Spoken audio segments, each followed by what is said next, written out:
Hey everybody!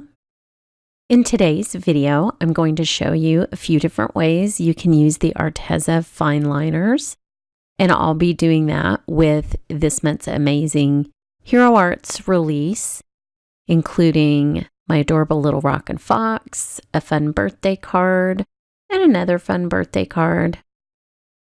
So I hope you enjoy it. The fine liners that I got come with 102 different colored fine liners, which is amazing. And they also have this really awesome case. What's cool about the case for these is you can see how much blank space I have after putting all 102 markers in there. So I've added my black fine liners, which are kind of my go-to black fine liner, to the end, but I still have lots and lots of room for other pens. Now, these are the original fine liners that I got, the black. And the new colored ones are the exact same width. They're very, very skinny. And they have the same triangular barrel, which I happen to find very comfortable for my hand. They're sort of ergonomic.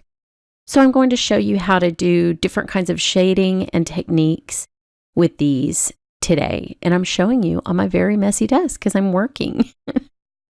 Here is this little fox. He was actually a birthday fox, and I cut off his little birthday hat, and I thought that he looked like he was at a Kiss concert or something. He has kind of a rocker look about him. Anyway, I thought I would do a little bit of stamp etching. You can see my stamp etching video above. There's a little trick to doing this. You start when you're using the little flicking motions, you're also lifting the pen so you get a tapered line at the end.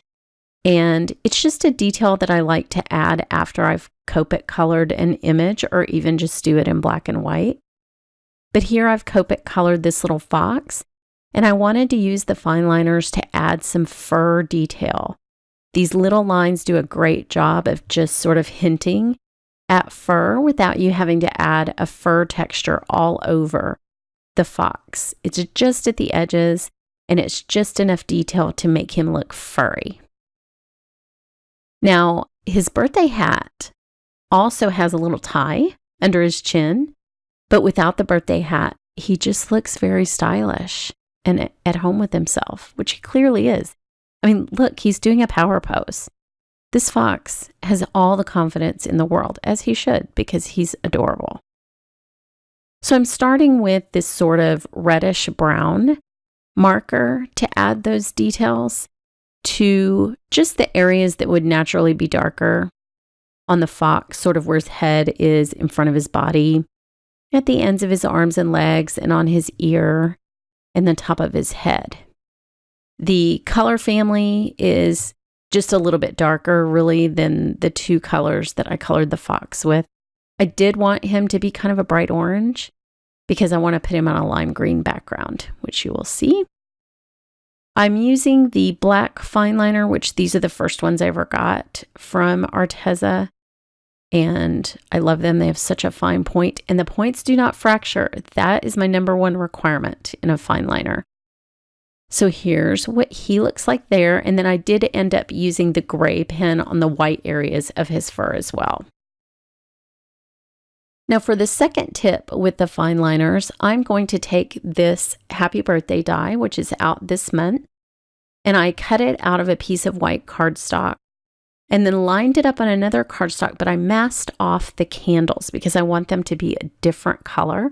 So just kind of put a Post-it note where I could see that the candles were going to fall before I created a striped background with the fine liners that will show through the die cut piece. So first, I'm just using this turquoise fine liner, and I'm just doing a very rough back and forth motion. I wanted the colors on this card to be pretty subtle. This is a clean and simple card. I want the white space to be the primary focal point. But I thought it would be fun to have super, super fine lines showing through that cake instead of just coloring it or making it a solid color. So I chose a lime green, which it seems like I choose a lot, I'm not going to lie, a turquoise, and then a yellow. And I am going to add a little bit of this yellow in with the green and the blue. It sort of ties them together. But I am also going to then add yellow up at the top for the itty bitty bit that shows through those candles. They're pretty tiny, but you can see when I line it up, you can perfectly see that stripy pattern through the cake, which is exactly what I wanted. Not too overwhelming, not too bold. Still lets you see that delicate happy birthday script, which is awesome.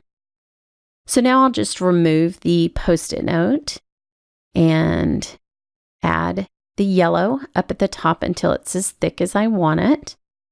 If you want to go take a look at these fine liners, I do have a coupon code on my blog, and then next to the fine liners in the description below the video, you will get 10% off, and that is good site-wide. It's not just good on the fine liners, but I really, really like these. They're also my card writing pens. The black ones always have been. I've had them for several years, and I've never had to replace one. They're great, and like I said, I really like the porous point. It has never fractured, and they just seem to be very well made. So I really enjoyed playing with these. I'm a pen freak. I mean, let's be honest. I'm going to buy every pen there is. That's just who I am.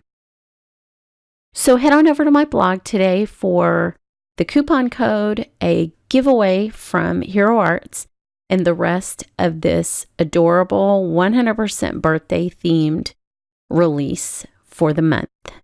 Thanks so much for watching.